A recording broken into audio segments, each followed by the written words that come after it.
Здравейте, аз съм Кристиян и е време за поредно видео на футболна тематика в този канал.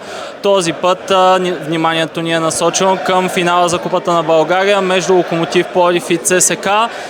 Виждате зад мен феновете на ЦСКА, които са се насочили към сектор Г, секторите Г, В и част от А са за феновете на ЦСКА, които ще ги изпълнят до краен предел. Около 25 000 души ще бъдат армейците. Локо Пловдив също ще има доста солидна подкрепа от около 10 000 души, така че този финал обещава да бъде доста интересен. Какво се случи в него? Вижте във видеото.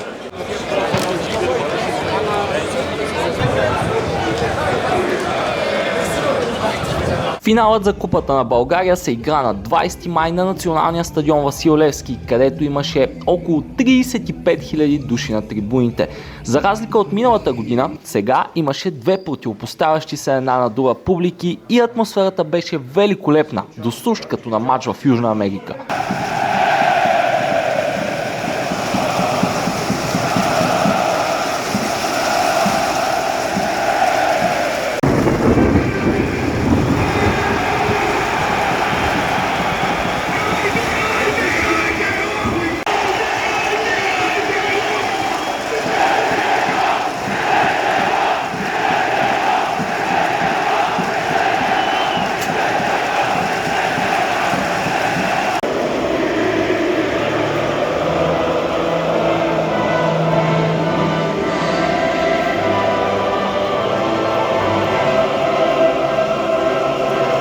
Преди началото на двубоя се изсипа направо библейски дъжд, който ме накара да се кача на покрива на стадиона и да се скрия в една от кабинките за телевизионните камери горе.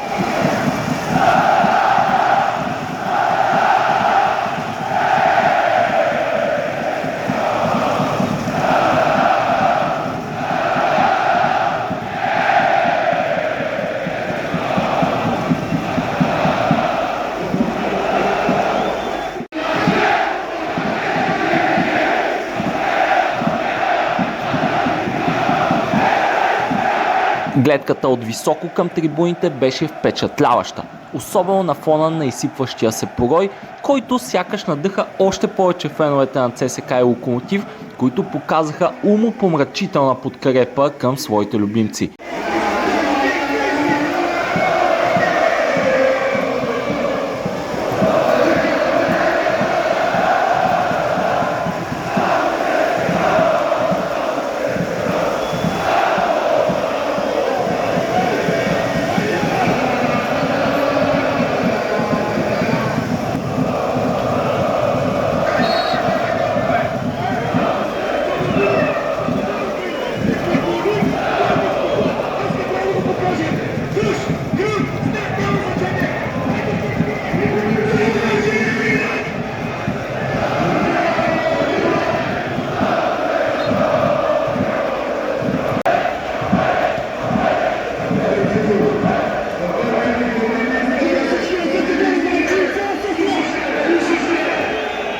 Червените направиха две изключително сложни хореографии, чието изпълнение беше перфектно и се получи много яко.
Чернобелите също не бяха дошли на разходка в София и имаха готина хореография, за която се правиха мемета след мача, но също трябва да кажем, че беше достойна за финал.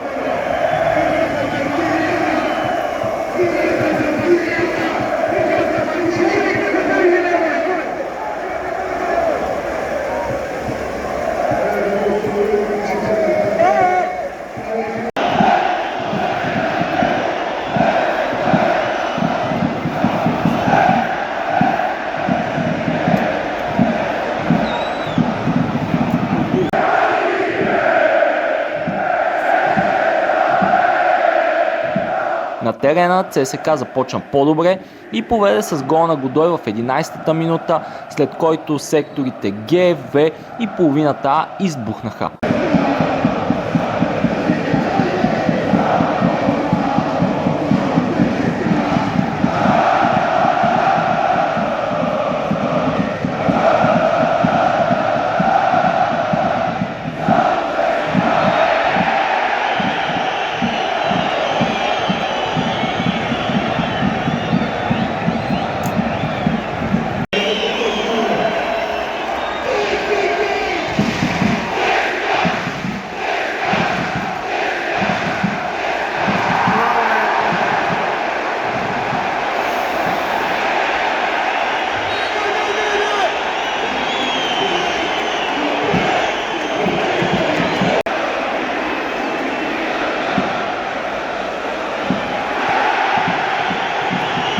Локото не се пречупи и на свой ред започна да атакува, което направи първото полувреме много интересно за гледане.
На почивката слязох на пистата, където бяха служебните ми задължения, а и дъждът вече беше спрял.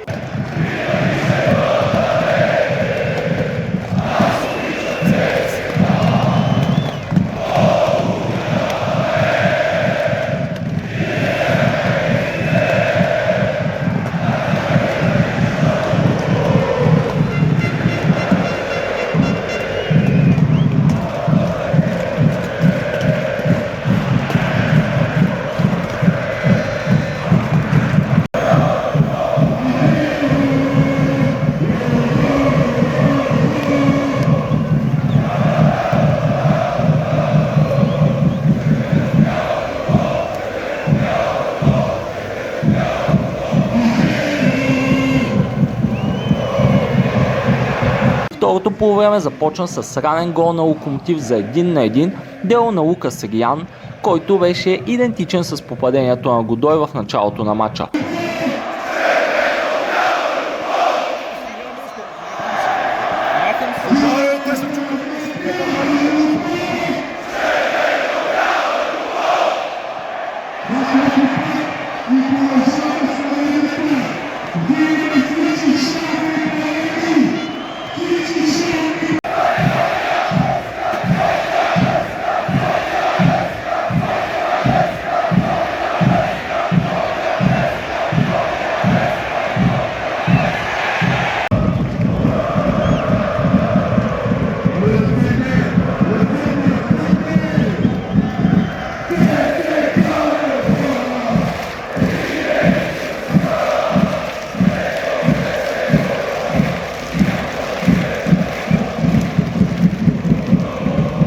интерес на истината, тима на Душан Косич имаше малко по-чисти положения от ЦСКА, но пък армейците стигнаха до гол дълбоко в добавеното време.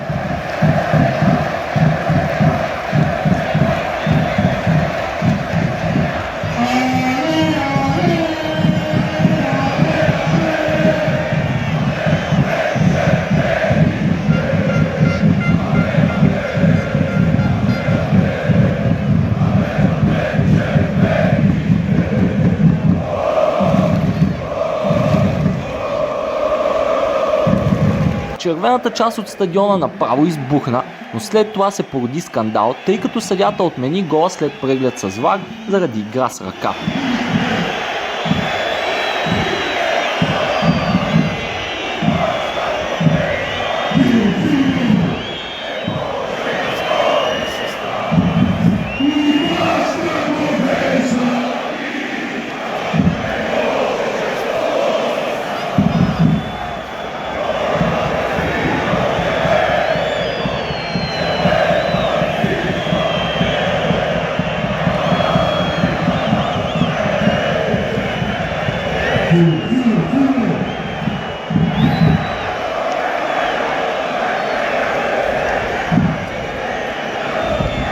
Проблема не дойде от отмяната на попадението, а от жестовете на съдията, които объркаха публиката, тъй като Мариан Гребенчарски сякаш показа центъра, което означава гол, а след това сигнализира, че резултата остава 1-1.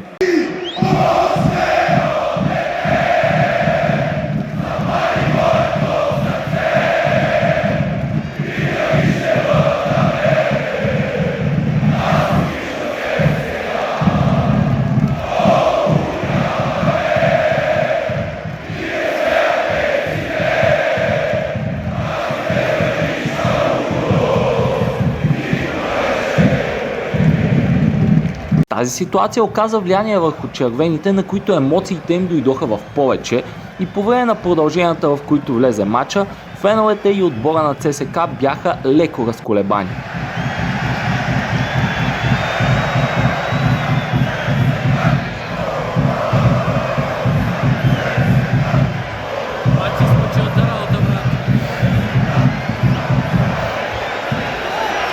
В двете 15-минутни продължения гол така и не падна и това означаваше, че финала между Локомотив Пловдив и ЦСКА ще завърши по същия начин, както последната им среща в спор за купата, а именно с дуспи.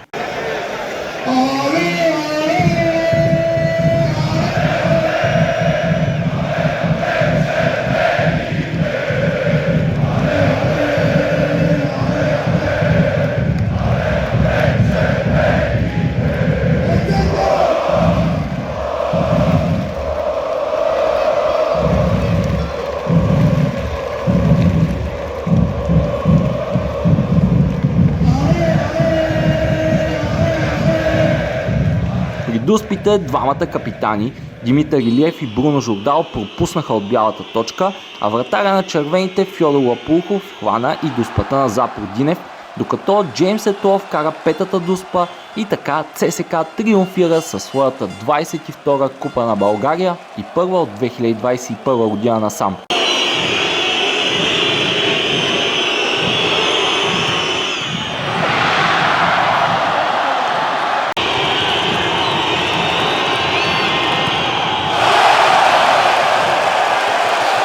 След края на срещата, футболистите и щаба на ЦСКА празнуваха дълго с купата пред своите фенове, тъй като това е един дълго чакан и изстрадан трофей за червените.